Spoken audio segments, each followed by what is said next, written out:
ভাস্তা, কি চিন্তা করতেছো? সেই কথা আর বলিয়েন না তালেব মুন্সি। জীবনে অনেক প্রকারের ব্যবসা করলাম, শুধু লসই খাচ্ছি। আসলে কোনো কুল পাচ্ছি না, তাই ভাবতেছি আসলে কি ব্যবসা করি। আপনি তো মুন্সি মানুষ, আপনি একটা আমাকে ফতোয়া দেন।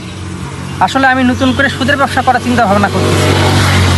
সুদের ব্যবসাটা আসলে করলে কেমন হবে, আপনি আমাকে একটা ফতোয়া দেন সুন্দরভাবে, কারণ আমি এটা নিয়ে খুব টেনশনে আছি। আমি ভাস্তা হয়ে তুই যখন একটি কথা বললি, তা দাঁড়া, টুপিটা পরিয়ে নেই।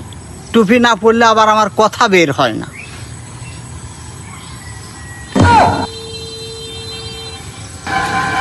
আসলে এই ফতোয়াটা আমার লাগবে চাচা, কারণ আমি মনে মনে স্থির করছি যে আমাকে সুদের ব্যবসা করতে হবে।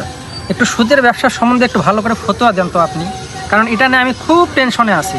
হ্যাঁ, সুদের ব্যবসা করতে চাচ্ছ, ভালো কথা, কিন্তু সুদের ব্যবসা একবারে ডাইরেক্ট হারাম। হ্যাঁ, ব্যবসা করতে পারো, সেটা আছে, সিস্টেম আছে। হ্যাঁ, সুদ না বলে ওখানে বলবে যে মুনাফা, ও মুনাফার ব্যবসা অথবা ইন্টারেস্টের ব্যবসা। কিছু ইন্টারেস্ট নিবে, এটা সমাজে প্রচলিত, না হলে তো এটা ডাইরেক্ট হারাম।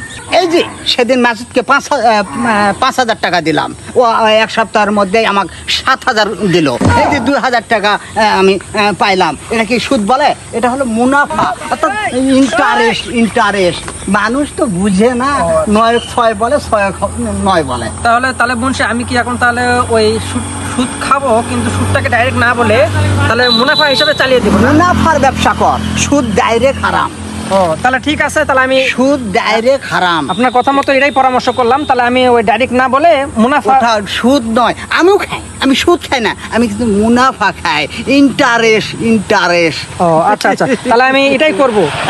আচ্ছা থাক, আর নামাজের টাইম হয়ে গেল, আমাকে বাসায় যাওয়া, আবার নামাজ পড়তে হবে। তাহলে মুন্সি তো আমাকে একটা খুব ভালো পরামর্শ দিল যে সুদ খেতে পারবো, কিন্তু ডাইরেক্ট না, যদি মুনাফা হিসাবে খেতে পারি তাহলে সব জায়গায় আমি লাভবান হব। তাহলে এটাই ব্যবসা করবো আমি, সুদের ব্যবসা থেকে মুনাফার ব্যবসা।